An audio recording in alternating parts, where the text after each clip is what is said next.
What's up, guys? It's Crash, and in today's video I want to start right off the bat to frame this thing. Okay, I do not want this to be a negative video dogging on DICE or any of the developers or anything like that. What I want this video to do is kind of state my case for why I think this is really important and why it worries me for the game going forward in the launch window here. What I want to talk about today is we got all that information yesterday on the beta. It was really awesome. At the end there was a little sentence that said there's going to be no VoIP at launch, and what VoIP stands for, I think, is voice over internet provider. Either way, it stands for party chat, being able to talk to your friends in the squad. And a lot of you guys might say right off the rip, you know, that's not a problem for me. I'm on PC, we're in Discord, I'm on Xbox, we make an Xbox party. Same for PlayStation, you make your own PS party.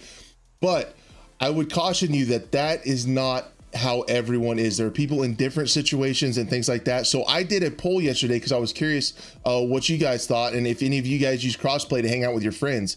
And I was actually really surprised. So out of 752 votes, 53% said yes, you guys play with other friends using Crossplay. So that means that subset of people will not be able to chat with their friends very easily. I'm sure there's ways around it. I know Xbox app works on PC, so you guys can talk. The Xbox app has a lot of bugs on my end. It messes with my OBS and stuff like that. But anyway, it's a little bit buggy. It's not very fun. There's just not a pretty solution for cross-platform communication. You guys can use Discord on like a mobile phone and use a mixed amp, and there's all kinds of workarounds. But all of those workarounds are a lot harder than just playing a different game to hang out with your friends. So, and that's in a nutshell why it kind of worries me just a little bit. So I want to talk about some of the points and things why I think this is an issue. Even if it's not for you, it could end up affecting you.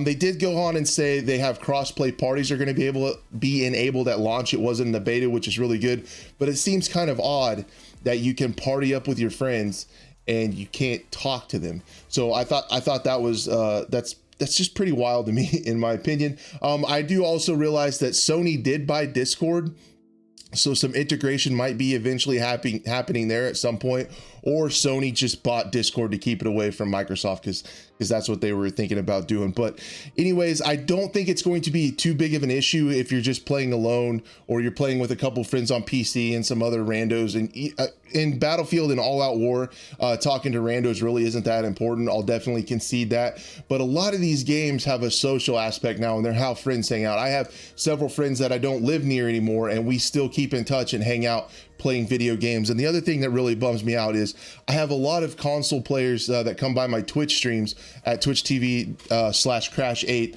I have a lot of viewers that come in there and want to squad up, and we can't because I'm playing Battlefield, not a crossplay title. And I was very much looking forward to having some community nights, excuse me, and playing with everybody on PlayStation and Xbox and chatting with you guys and hanging out. And that's not going to be possible at launch. We won't be able to talk and hang out, and that bums me out for community nights for sure. And the other thing that I think is absolutely insane is the thought of not being able to talk to your squad mates in Hazard Zone. We see that Hazard Zone is very, very much squad based. It's very tactical. You guys are gonna have to be on the same page from the get-go, picking your specialist, how you're gonna play this, what your objective is going in. I'm really looking forward to it. But if you're playing crossplay, I mean, if you solo queue and autofill your squad and you have crossplay turned on and those people pop in there and you can't talk to them, and you're just going to be at an extremely significant disadvantage. They did talk about how they added you can talk in game chat with your controller.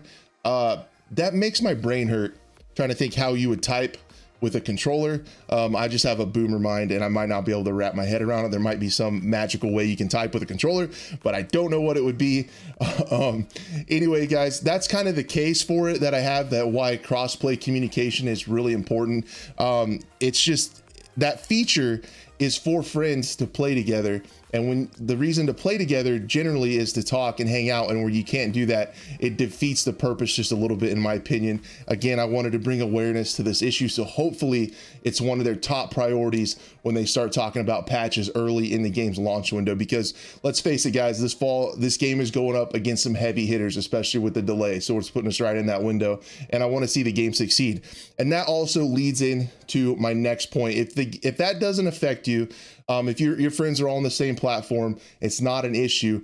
I still think it could eventually affect you. If this game does not do well, if it does not have a lot of people playing it and make a lot of microtransaction revenue, EA will not support it anymore, and we will not be getting content a la Battlefield 5. So I think it's really important that this game appeals to the masses. Honestly, where they had extra time, I really wanted to see Battlefield 2042 go toe-to-toe with Call of Duty and Halo. This is one of those rare instances where we have 3 AAA shooters coming out this fall. It's very exciting, but I wanted to see Battlefield going in there toe-to-toe, appealing to the masses, bringing in big groups of new players to experience how much fun us diehards have with Battlefield, that sandbox feeling, all those Battlefield moments, and playing with your friends, completing objectives, especially in Hazard Zone, especially in all-out warfare, playing crossplay with your friends and hanging out, getting everybody together. Because let's face it, now those people that want to hang out with their friends, that 53 to 56% of people, according to my poll, are just gonna have to play a different game or talk on cell phones or something very inconvenient, which I feel like with all the other offerings are just gonna play a different game. So you have the no VoIP with crossplay, and then you also have no free-to-play element. The other two games that Battlefield is going up against also have a free-to-enter element. So it's at a little bit of a disadvantage. And honestly, guys, I just want to see this game succeed. I'm a little bit bummed out that I'm going to have to wait a little bit longer to play with some of my console friends that I've met through YouTube and Twitch. We'll get there though, hopefully, where they say it's not at launch, it's coming very soon. Hopefully this video brings just a little bit of awareness to how important I think this issue is, and I really hope they get it fixed, because I can't wait to hang out with some of you guys on different platforms and just play some Battlefield, man. It's getting close. We're excited over here. I can't wait for it. But yeah, that's all I had, guys. Let me know what you think of this down below. I'm a little bit worried that, especially where they talked about it in the technical test, that that crossplay was a little bit of an afterthought. It seemed to work okay. There were definitely people on different platforms in my lobbies in the beta, so it seemed to work okay, which is good. But hopefully they get that VoIP, that party chat added in there, so Battlefield is one of the titles that crossplay friends can use to hang out and just keep those player numbers healthy, keep that content coming, and just keep us having fun together. So anyway, guys, that's all I had. I'm gonna quit rambling. Thank you so much for watching. Be a friend, tell a friend, and we'll see you on the next one.